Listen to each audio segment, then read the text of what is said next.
Aren't you pissed off that the people that make the most, they're not even working harder than anybody else? They don't even have more time than anybody else. They're not smarter than their own competitors. They're not smarter than you. But that's just a fact. That is a fact, because the wealthier people, they make more, but they work less. And that should piss you off even more. Like, there's an example I love to give, right? Let's say you're a guy who decides to open your local restaurant business, okay? Let's say you start a taco restaurant in Mexico. And then there's this other dude who started his tech companies. And let's say this dude is Mark Zuckerberg, right? Now, both of these people, they are working as hard, and it is as hard and stressful to run both of these businesses. But then there's Mark Zuckerberg, who's making $154 fucking billion, and then there's you, who's working your ass off. You're barely breaking even, right? The difference between these two people, right? It's not that Mark Zuckerberg has more time than you.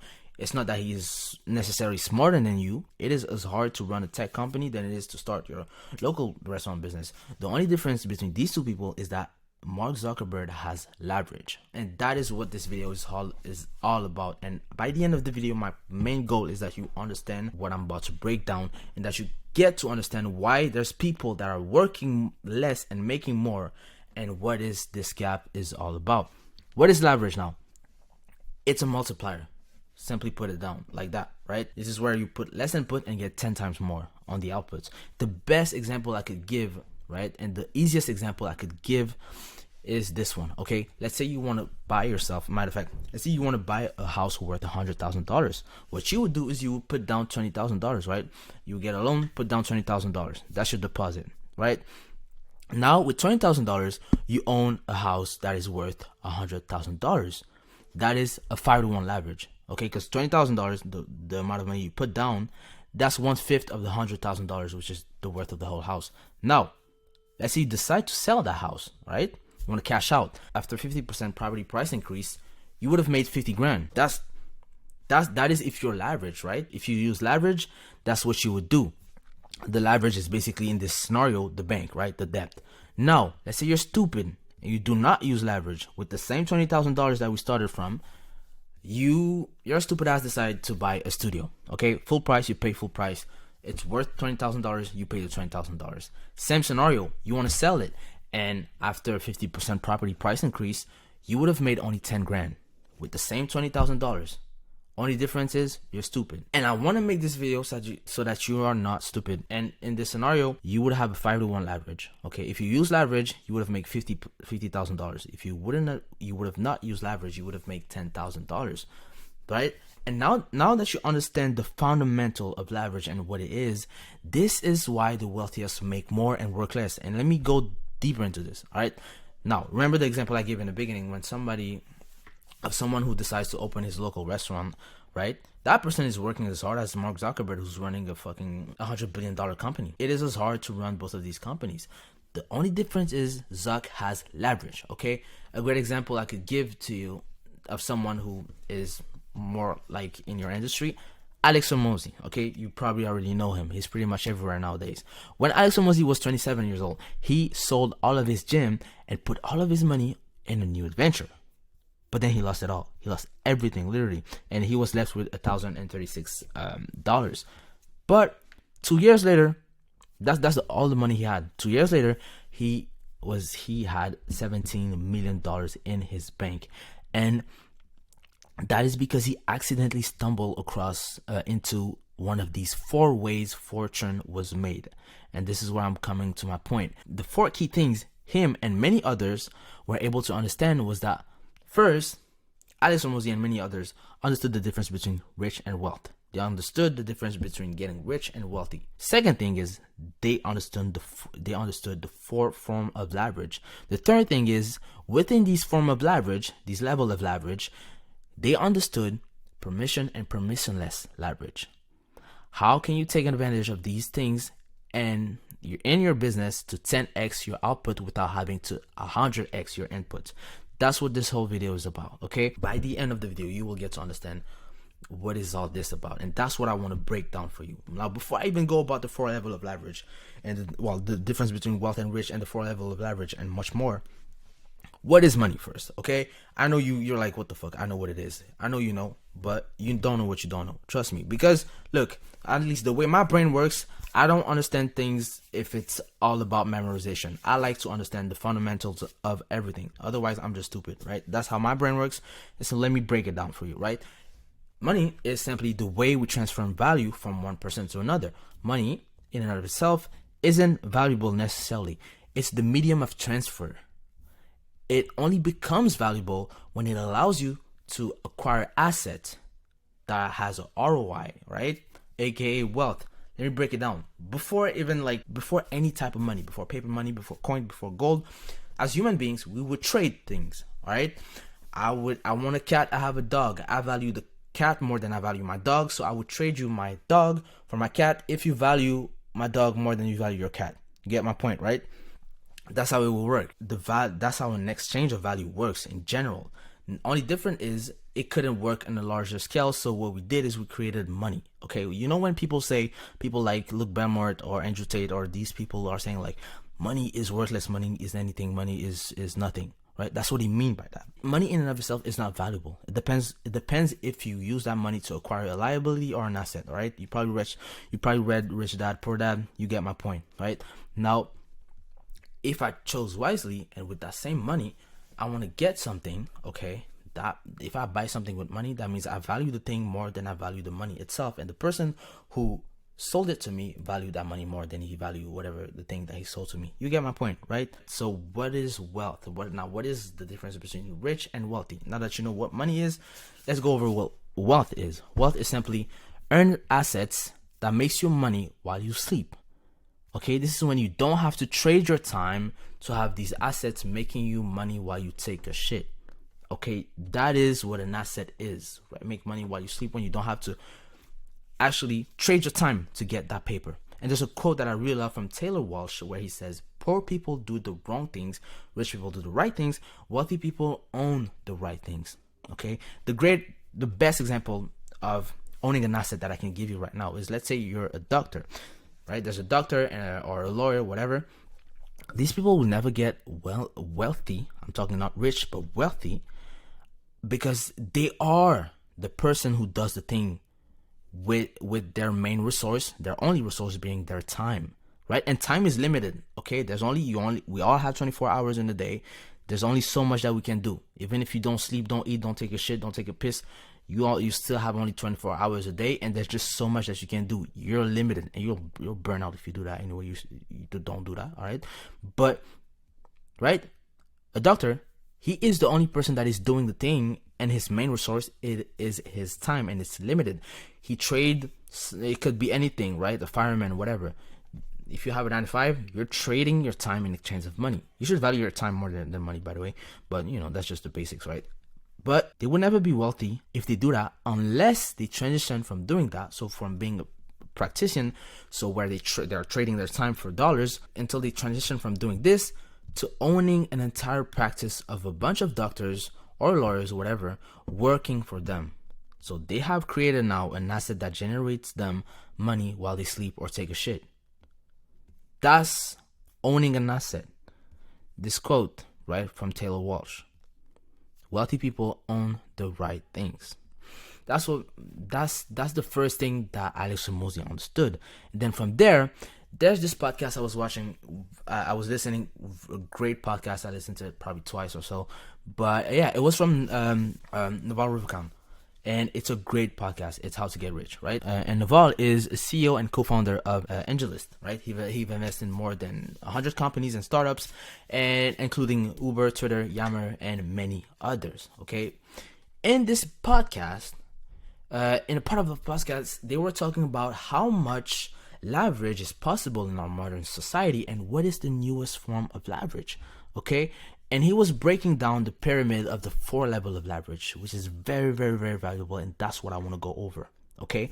He was saying the first level of leverage being the lowest level of leverage, right? So imagine it's a pyramid like that. At the bottom, the lowest form of leverage were labor. You might know labor, what it is, right? That is the oldest form of leverage, but also the lower form of leverage. Labor have been around in forever. Okay. Before anything. Ever since humans have been humans, like we've always leverage labor. This is the oldest form of leverage, and labor is basically just your employees, right? When you have people working for you, instead of me having to lift a heavy rock to myself, I could have 10 people doing it for me, right? And the way to manage people 1,000 years from now is the same that it is now. Nothing have really changed in labor. But the thing with labor is that it is overrated, because in our society, we like to value how big of a company you have by the numbers of people that works for you. It's a status signal. That's just what it is. That's all it is. To have a lot of employees nowadays working for you, right? And that's why people are even excited, and that's why they're proud of you when you get promoted at your job, and you have a bunch of people working under you now, right? That's probably why your peers, your close friends, your parents might be proud of you when you get promoted at your job and you have a bunch of people working for you. But labor is limited, especially in 2024 with the other form of leverage that I'll go over. When you think about it,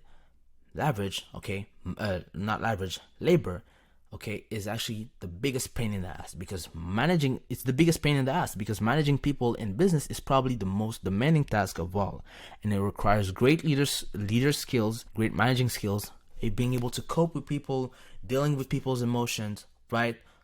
That's what it requires you, and you're limited. He was saying basically with labor, you need the minimal amount of people working for you, which will allow you to focus on the other form of leverage, which will have a bigger impact on your business. And those are the other form of leverage I also want to go over. And then the second layer, all right, there was the bottom, which was labor, the lowest and oldest form of leverage. Then after that, there's capital, all right? This is where the last centuries of wealth were created, okay? The people, the richest people, they're now old, but the people from the last centuries, the wealthiest people from the last centuries, they were leveraging capital. That was their newest form of leverage back then. Now they're old, right? That's Warren Buffett that we know now, right? The richest people in the last centuries were bankers, investors, asset managers, people who moved a large amount of money, right? And what is capital? Basically, simple, it's other people's money. The greatest example I could give you is, let's say I want to buy an asset that doubles in value every 3 years. Let's say I bought that asset for $200, and I was able to find someone who would give me 100% of that money to be able to afford that asset. Great, I didn't put any money down. Now 3 years goes by and it's worth $400 because it doubles every 3 years. Now after 3 years, I would have to pay back the person I bought the asset from with some interest and all that good stuff, right? And keep the rest. I get to keep the rest, and I didn't even put anything down. So for me, my returns are infinite, right? I didn't put anything down. I didn't put any money down. That is capital, right? Now you see how it has a bigger impact now, right? This is the Warren Buffett that we know now. Munger, who made their wealth by leveraging capital.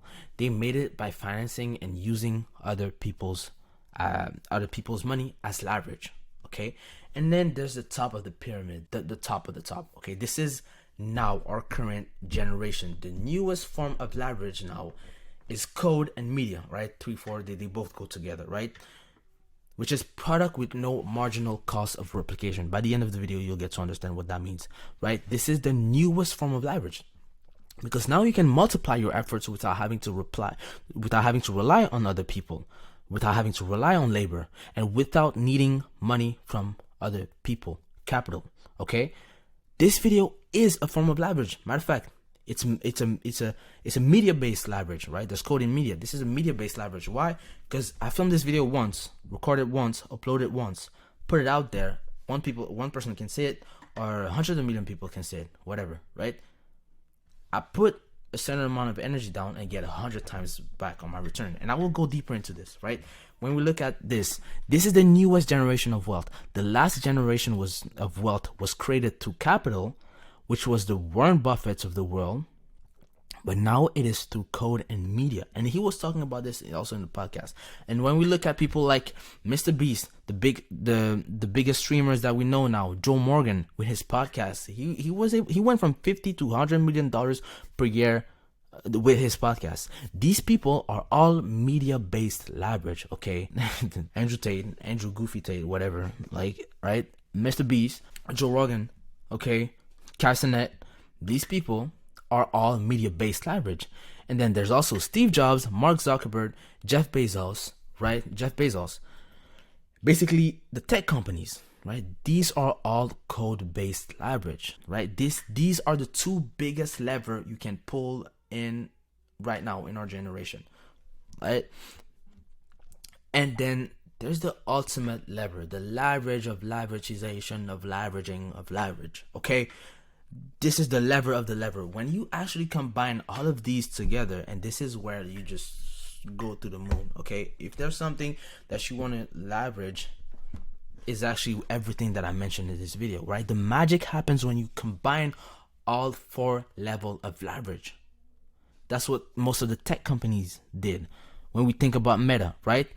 What they did to get a minimum input but get the highest output is that they started off, they used the first level of leverage, which is labor. So they would hire engineers, coders, and product designers.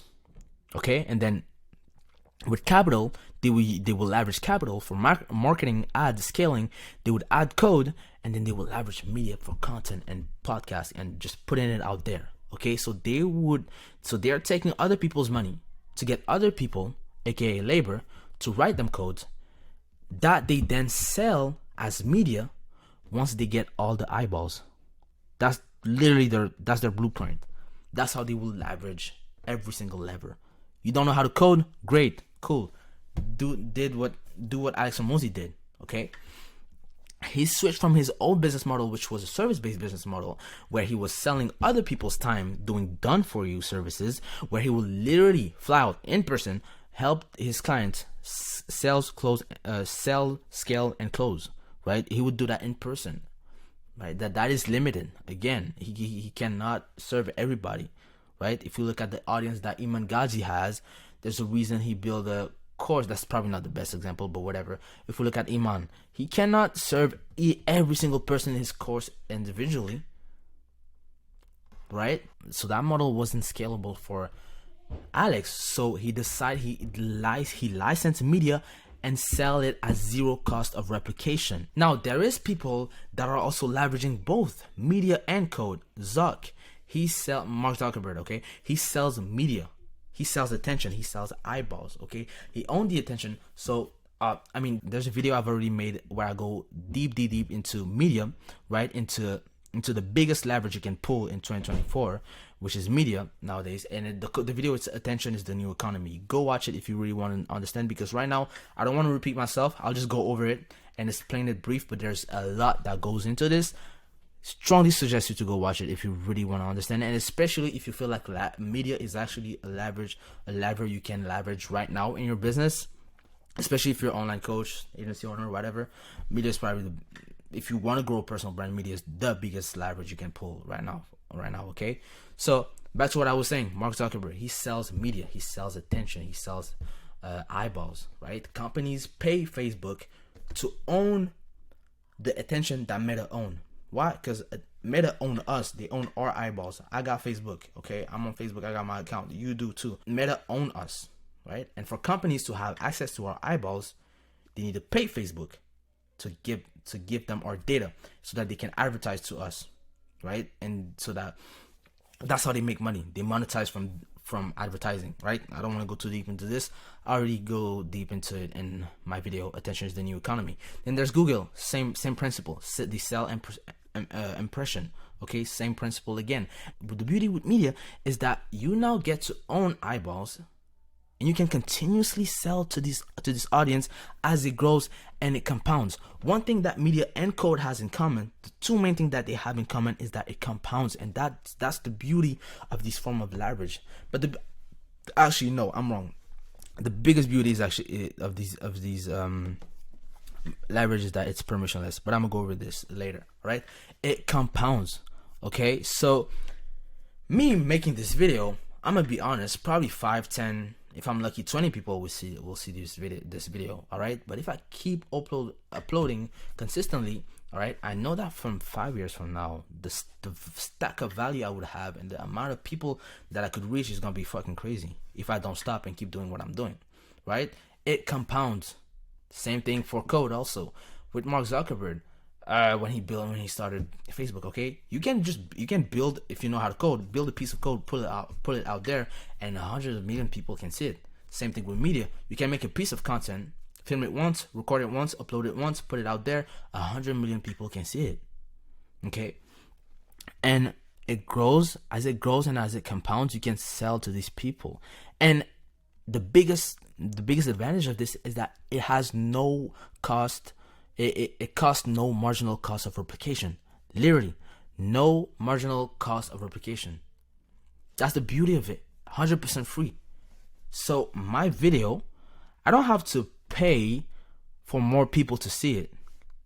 Right? If I put it out there and I post consistently, like, it's free advertising, basically. Organic growth. Okay? Same thing with code. You spend time, you invest time building that piece of code, making the piece of code. And you put it out there, take a shit, you sleep, everybody get 100, you can get 100 million users, right? If you position yourself well. Same thing with content. Okay? Post consistently and one day, boom, everything took off. That one video take off. All of your other video you had are also taking off too now. As you sleep and as you take a shit. Alright? Now, why is it 100% free? This is not over. I'm gonna go even deeper. If you think that was deep, watch until the end. Why is it 100% free? It's because it's permissionless. Right? And that's the last thing that Alex Hormozi understood. That's the thing that Naval was talking about in his podcast. Okay? There's permission and permissionless leverage. Now, once you understand this, you will get to understand the whole video. Everything I was saying in the beginning, everything is going to make sense. You're going to be like, oh, okay, shit. And you're going to connect everything. Watch this, right? Permission and permissionless leverage. The biggest advantage of the newest form of leverage is that they're permissionless. Literally. Okay? And what is permissionless leverage? Listen, it's when it doesn't require other people. It doesn't require other people permission for you to use it. Remember when I was talking about capital and labor? The thing with capital is that you need other people money. You need the permission of other people money, right? With labor, you need people to believe in you and work for you. Okay, coding or media doesn't require anything. Anybody can film a video, put it on YouTube, write something, write a book. Right? Alex Hormozi, $100 million offer, $100 million leads, right? Put a tweet, record an audio, right? Joe Rogan for a podcast, etc. Anybody can put himself out there. Right? That's the beauty of it. It's free to pick up your phone and film a video and start documenting your journey or whatever it is that you're doing. People and the other thing is that on the other side, people consuming this content aren't going to stop either, because the product, aka the platform, rather than Facebook and all this and all the platform that there's out there, the beauty is that the people consuming on this platform, right, because of the product, these tech companies that build this platform, the beauty is that the tech companies that created that, they made it a permissionless leverage where anybody with a life and a Wi-Fi connection and a damn phone can become an influencer and build an audience. And that, which is what these tech companies build, is just too good for the people consuming to stop. The more creators that there is on this platform, the more people make content, the more people are going to consume it. And it's all this fucking cycle. Consumers are going to consume, and creators, like the more creators, like literally TikTok, that's how they work. They emphasize creators to start creating. That's why you probably notice on TikTok when you make your first videos, your first video is always the one that get the most views, right? And then after that, it kind of stag, and if you're consistent with it, eventually you blow up, right? That's what TikTok are emphasizing nowadays. Okay, I'm taking TikTok as an example because it's probably the most recent platform, right? That's the beauty of it. And then there's permission leverage. It requires people's permission. Now for labor, somebody has to decide to follow you, believe you, trust you, then they can work for you. For capital, somebody has to give you their money on the terms under which you promise to give it back to them, right? Legally, right? We ain't doing nothing illegal out there. For you to invest that money and make money. That is the power of leverage. Once you understand the form of leverage, the type of leverage, permission and permissionless leverage, the form of leverage, I was talking about the 4 level of leverage. Once you understand this, you combine all of these 4 together, right? The world is yours, literally. And that's what these people are doing. That's why these people are on top, because they probably leverage rather 4 of these lever. Maybe you don't know how to code, so you only leverage the media one. Whatever it is, combine and make the best combination ever. This is what leverage is. Bye. Thank you for your time.